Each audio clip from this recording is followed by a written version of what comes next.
This is a 2020 Porsche 911 Speedster, and it is the very best version of the 991 generation 911. Then again, it had better be because it costs $300,000. Yes, that's right, this is a 911, not a Ferrari supercar or a special edition Lamborghini, a 911 for $300,000. And today, I'm going to review it. I've borrowed this 911 Speedster from Porsche San Diego, which is my local Porsche dealership here in San Diego that has all of the new Porsche models from the 718 Boxster and Cayman to the SUVs to the 911. Porsche San Diego also has this 911 Speedster, which is an exceptionally rare vehicle. Just how rare? Well, Porsche's only building 1,948 of these for the entire world. That number commemorates the original Porsche 356, which came out in 1948 and served as the basis for the first Speedster. Now, Speedster in the Porsche world means a convertible model whose top has been slightly restyled with a sleeker, more exciting look. Sometimes they're given more power too, and Porsche has built several generations of Speedsters over the years. But this is the very best one. While previous Speedster models were typically just a 911 with a different roof design and some other minor upgrades, this is essentially a GT3 convertible. It has a 510 horsepower naturally aspirated flat six, and it comes with a 6-speed manual transmission and a GT3 chassis and GT3 suspension. This is really a speedster. And yes, prices are around $300,000. It starts around $275,000, but options go from there, truly bringing it into the realm of Ferrari and Lamborghini. And today, we're gonna find out if it's worth it. First, I'm going to take you on a tour of this Speedster and show you all of the quirks and features of the swan song of the 991 generation 911. Then I'm gonna get it out on the road and drive it, and then I'm going to give it a Doug score. And for more of my thoughts on the Speedster, click the link below to visit autotrader.com/oversteer.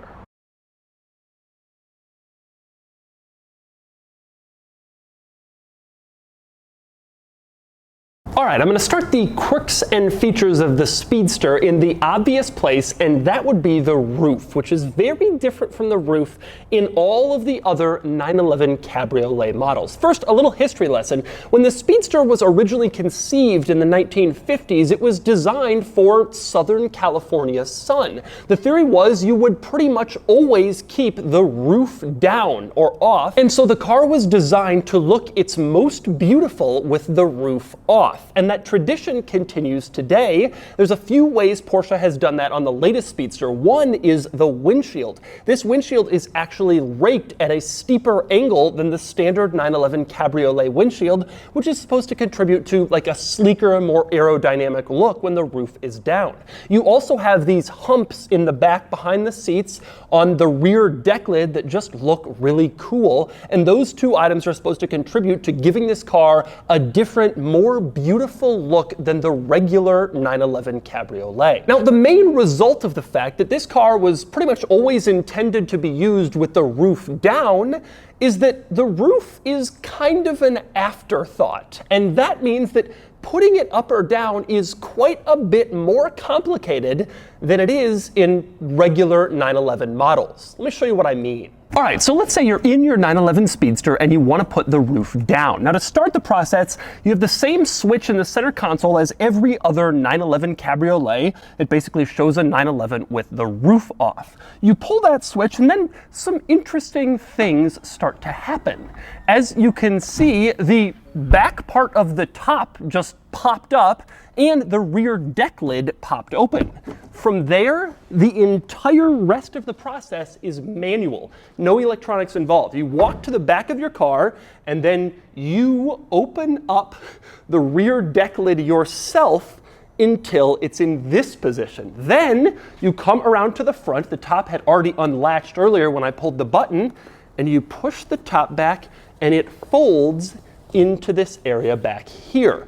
Then you go back to the back of the car and you close the rear deck lid, and that's how you put the top down in a new 911 Speedster. You may think this is a crazy procedure for a car that costs this much money, but again, the top was never really intended to be on unless you needed it in an emergency. You got caught in a slight rainstorm while you were driving down the Southern California coast. Now, next up, there are some other top-related quirks and features I want to show you, but first, I want to show you the process of putting the top back up, which is actually even more complicated than putting it down.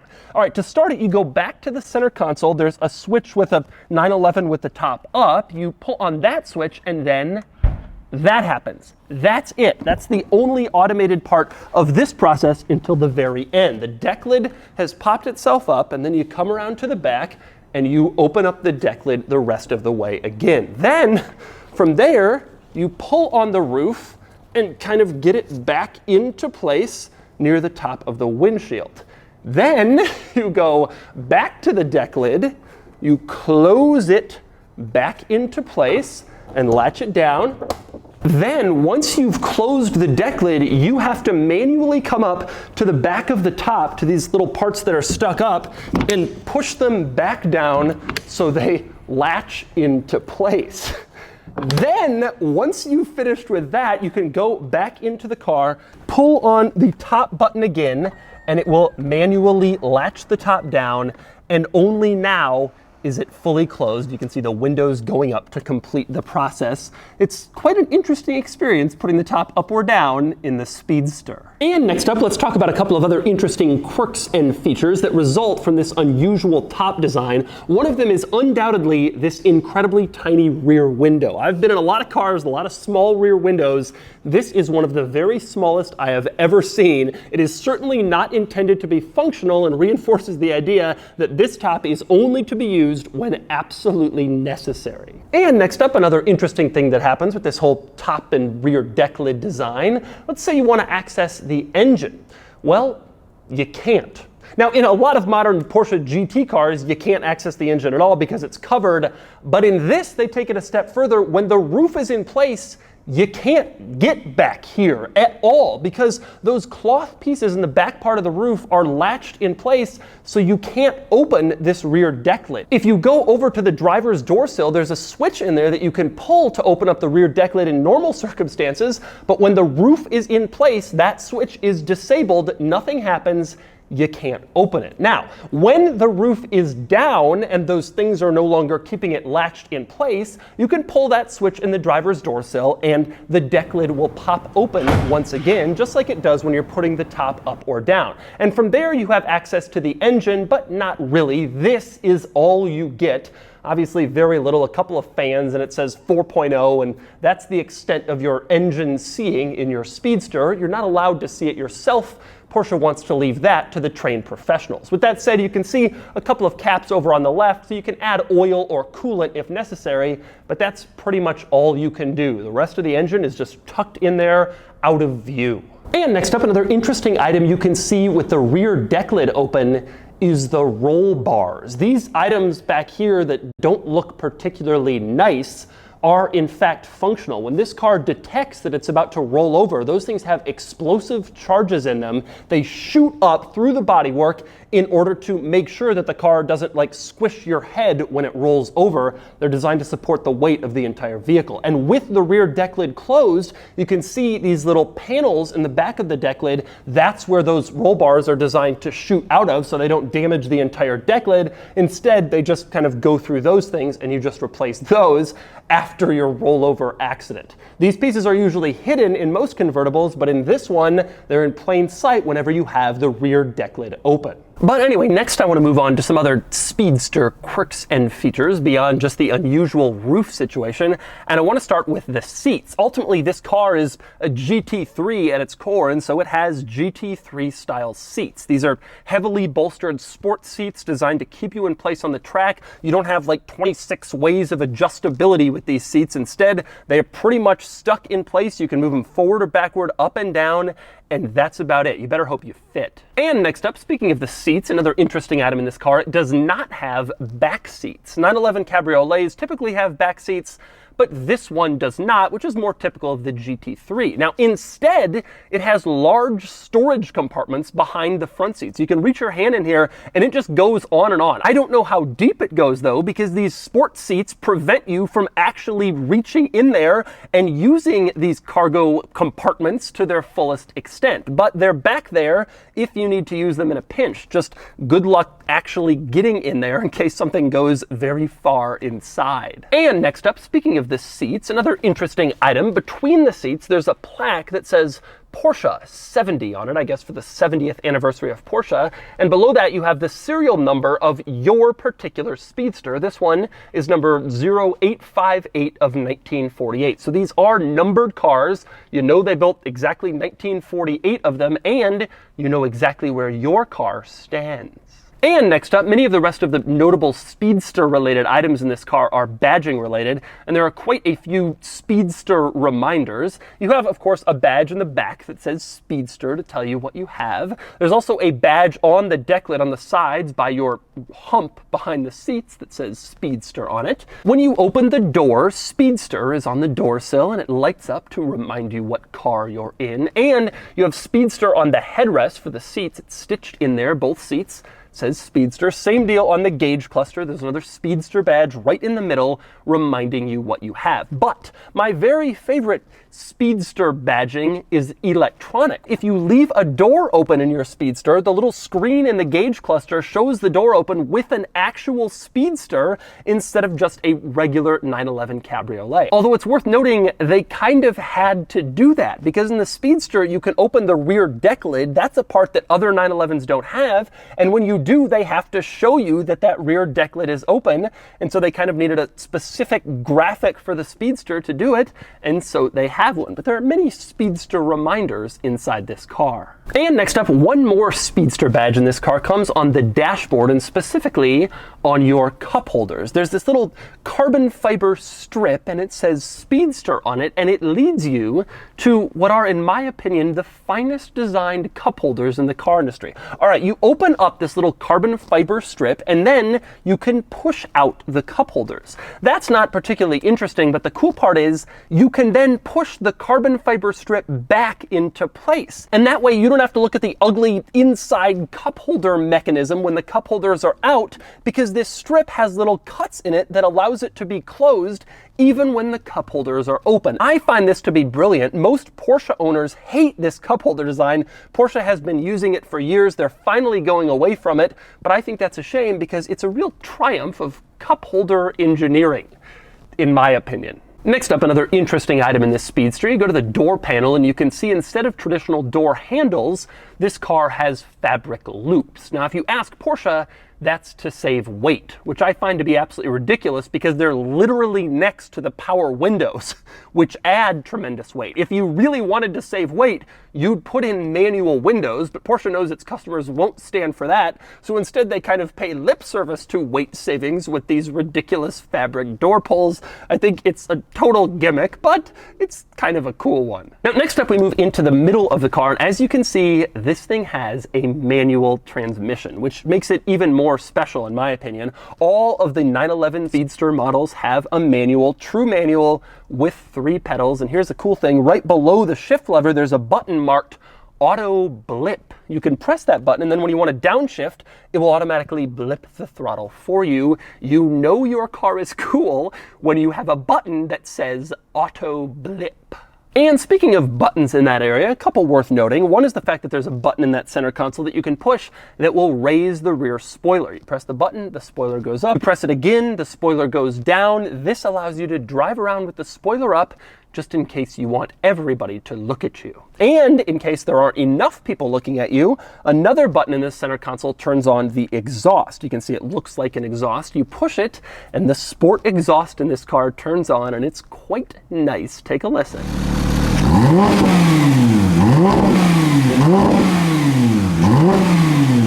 And finally, before I get out of the Speedster, I want to move on to the window sticker. Now, the 2020 911 Speedster has a base price of $275,000, but this car costs about $300,000. So, where are those $25,000 in options? Well, I perused the option list, and I'm happy to report there are some impressive deals. For example, you see this fire extinguisher in the passenger seat footwell, just sitting in there in case you need it? Well, that's only $140. That seems like a pretty good bargain for a factory installed fire extinguisher. Another bargain, this car has an extended range fuel tank and it costs only $140.